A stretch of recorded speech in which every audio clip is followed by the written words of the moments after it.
তারপরে যে আপনি দেখলেন একটা গাছের পাশে একটা বৃদ্ধ মানুষ, ইনি হলেন ইব্রাহিম আলাইহিস সালাম। তারপরে যে দেখলাম সামনে কতগুলি বাচ্চা ছেলে, ওরা হিন্দু মুসলমানের ছেলে, ওরা সবাই জান্নাতে যাবে।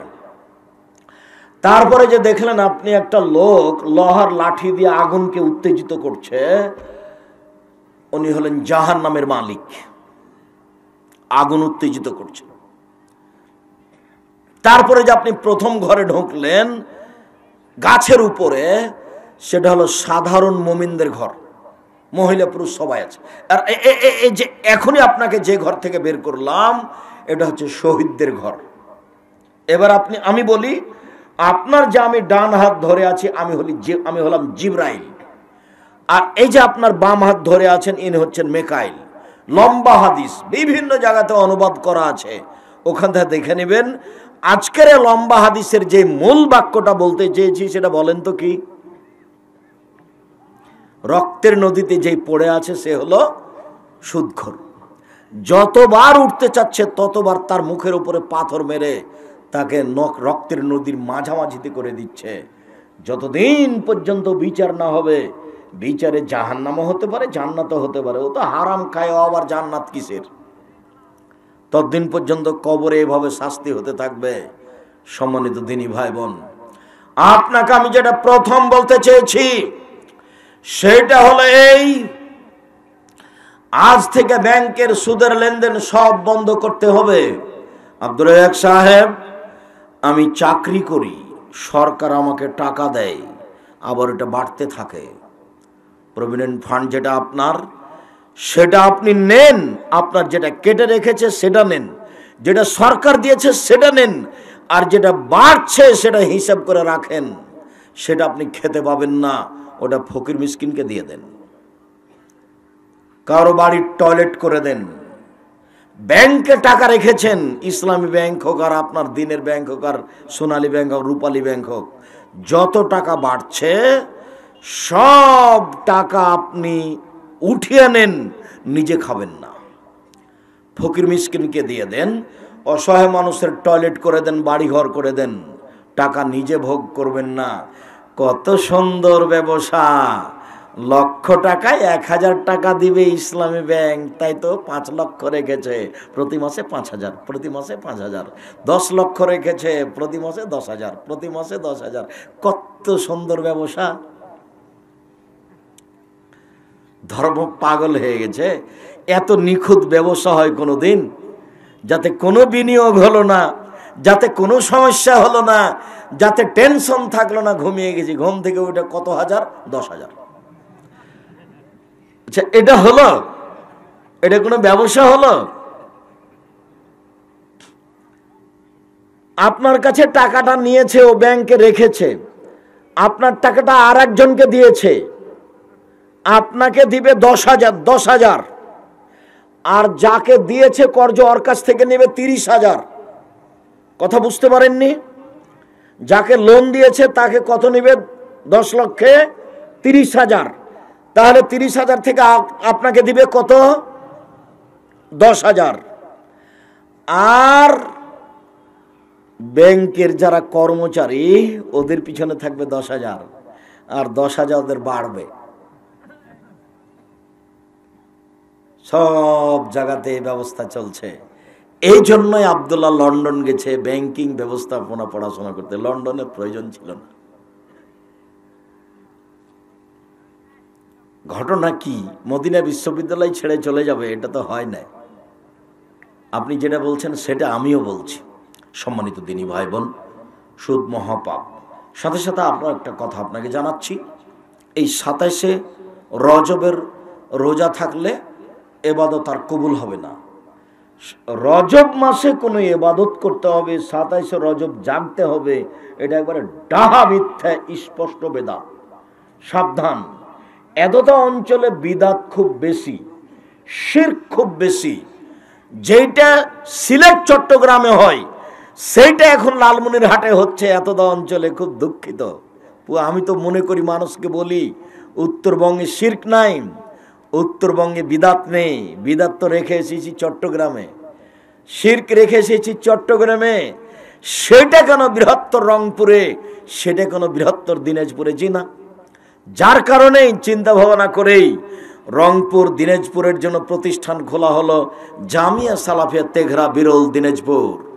সম্মানিত দিনী ভাই বোন, সামনের শুক্রবারে, আগামী জুমায়, আজ কি বার?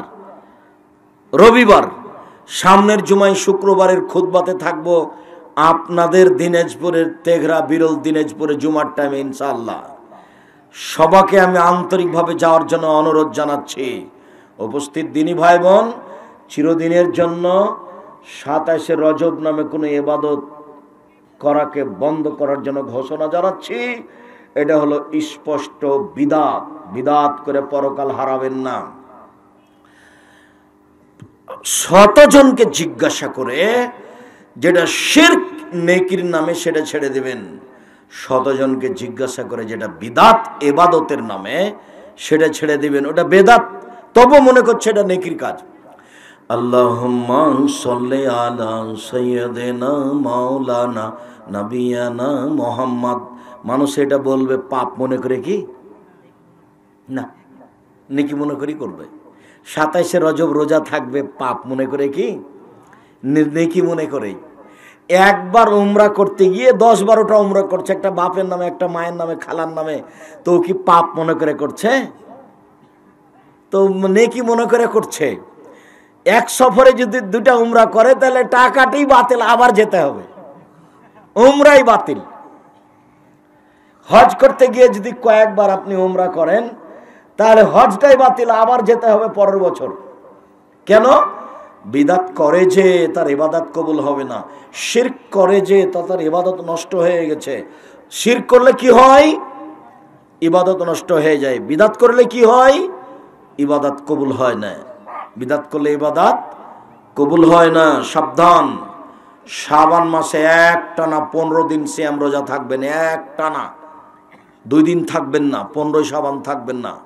কলকারখানা, অফিস আদালত, কোর্ট কাচারি বন্ধ করে আপনি একদিন সিয়াম থেকে সব কিছু করে নিয়েন না। শাবান মাসের 1 থেকে 15 তারিখ একটানা সিয়াম থাকবেন।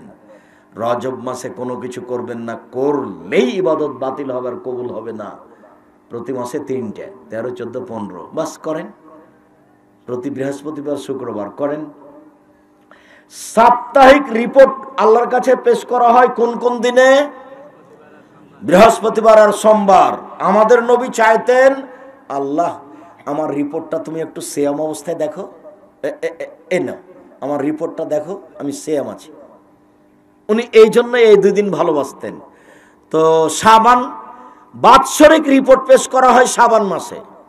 বাৎসরিক রিপোর্ট পেশ করা হয় শাবান মাসে। তার জানা ছিল না সেই দিন কোন দিন, তখন এই প্রতিদিনই থাকতে একটানা 15 দিন, একটানা 20 দিন, 25 দিন, কবে যে হয় আজ মনে হয়, কবে যে হয় আজ মনে হয়। যার কারণে প্রতিদিনই থাকতে থাকতে একবারে মাস শেষ করে দিয়েছে। আর আমাদের মৌলানা সাহেব কিভাবে জেনে নিলেন? সেটা হলো 15 শাবান। অবাক, একদিনই ধরে নিলেন। এর নাম হলো উজ্জ্বল শরীয়তে স্পষ্ট বিদাত। সাবধান। মাগরিবের পরে 6 রাকাত সালাতুল আওয়াবিন পড়বেন না, নাহলে ইবাদতই হারিয়ে যাবে। মাগরিবের পরে 2 রাকাত, এশার পরে 2 রাকাত, বাস। আব্দুর রাজ্জাক সাহেব কি করব?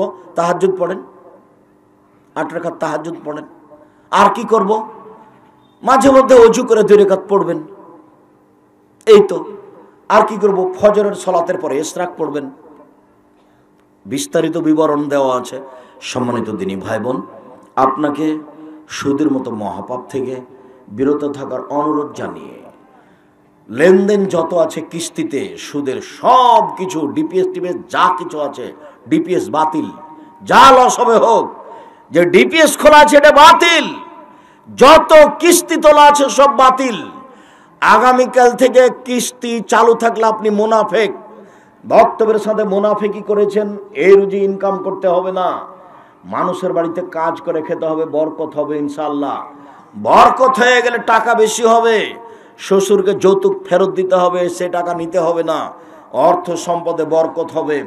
আর বাপ মাকে বলবেন, আব্বা আমার কাছে খাবেন, আম্মা আমার কাছে খাবেন, ভাগ্নি আমার কাছে খাবে, ভাগ্না আমার কাছে খাবে, দুলা ভাই আমার কাছে খাবে, আমার আব্বার 10 বন্ধু সবাই আমার কাছে খাবে। এটা ঘোষণা দিয়ে দিবেন কালকে, তাহলে আপনার বাড়িতে আল্লাহর পক্ষ থেকে বরকত নাজেল হবে, দেখবেন আরও মানুষে খাবে, তখন আল্লাহর আপনার রুজি বেশি করে দিবেন, চিন্তা করবেন না। সম্মানিত দিনী ভাই বোন, বক্তব্যের সাথে সাথে এই বইগুলি কে বড় ক্ষতিগ্রস্ত, কে বড় লাভবান, আদর্শ পরিবার, আদর্শ নারী এবং তাওজিহুল কোরআন, ব্যতিক্রম তাফসির তাওজিহুল কোরআন নিয়ে যাবেন।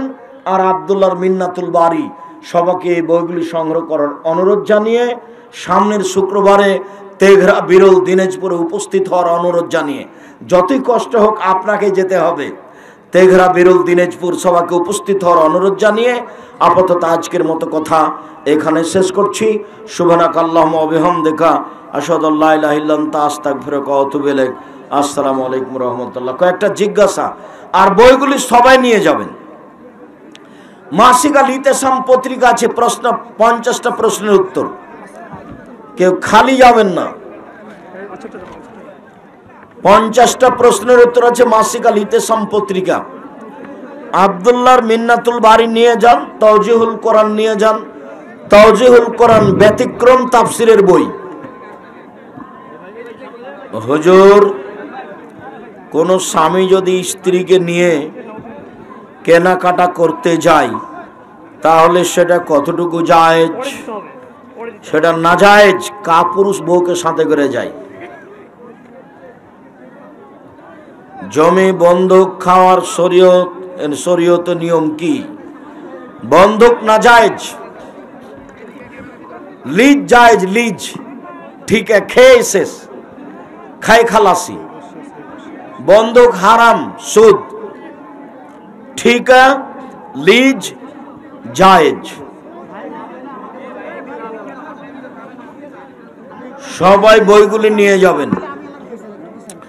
টাকা না থাকলে একটা পত্রিকা নিয়ে যাবেন 30 টাকা দিয়ে, ওর পিছনে লক্ষ লক্ষ টাকা খরচ আছে। দিনী ভাই বোন যারা আমরা বোনেরা আছেন, আদর্শ পরিবার, আদর্শ নারী, সম অধিকার নয় মর্যাদা চাই, কেন এ নির্যাতন, কি তার প্রতিকার, শিক্ষা বনাম জাহেলিয়াতে এই বইগুলি খোঁজেন। বেতের নামাজ প্রতিদিন 1 রেকাত পড়া যাবে কি? প্রতিদিন পড়া যাবে, এটাই উত্তম। 3 রেকাত পড়েন, তবে 1 রেকাত উত্তম, হাদিসের সংখ্যা বেশি।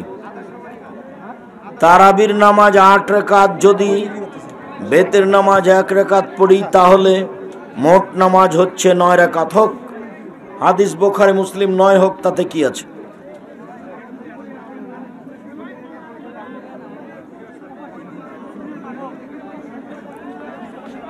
শায়েখ আসসালামু আলাইকুম, নামাজের পরে সম্মিলিতভাবে হাত তুলে মোনাজাত করা যাবে কি?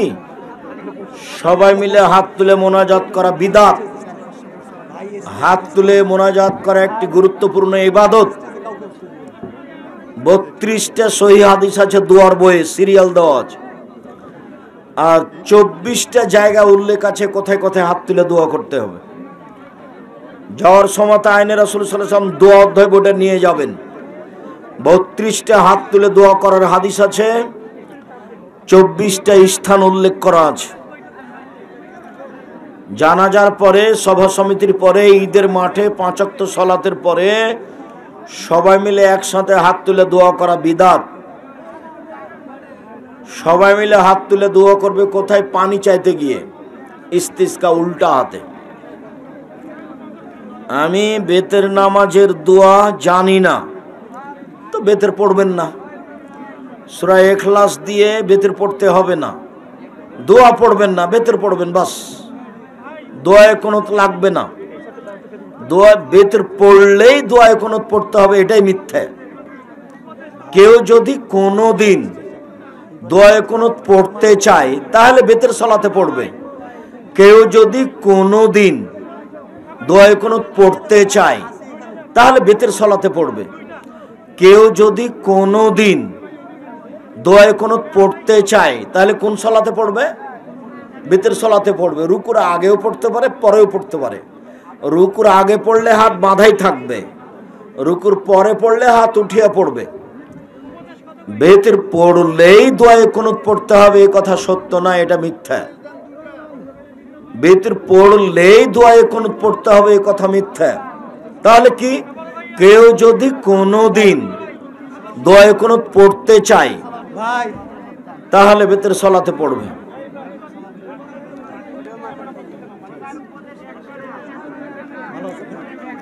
প্রথমে আমার সালাম নিবেন, আসসালামু আলাইকুম। হুজুর, ফরজ নামাজের পরে মোনাজাত, আসসালামু আলাইকুম। একই পাপ বারবার করলে আল্লাহ কি ক্ষমা করবেন? বারবার অনুতপ্ত সহকারে ক্ষমা চাইলে ক্ষমা করবেন ইনশাআল্লাহ। আসসালামু আলাইকুম। ছোট ছোট কোনো নেক আমল করার মাধ্যমে আল্লাহর কাছে প্রিয় বান্দা হয়ে উঠা যায়। তাসবিহ তাহলিল সুবহানাল্লাহ আলহামদুলিল্লাহ আল্লাহু আকবার এগুলো বেশি বেশি বলতে হবে। ইস্তেগফার আস্তাগফিরুল্লাহ ওয়া আতুবু ইলাইহি, তাহলে কাছে যাওয়া যাবে। হুজুর, আপনাকে সালাম এবং অসংখ্য ভালোবাসা, জাযাকাল্লাহ খাইর। অনেকে আবার বলে যে ক্ষমা করেন, কত যে গালি দিয়েছি আপনাকে।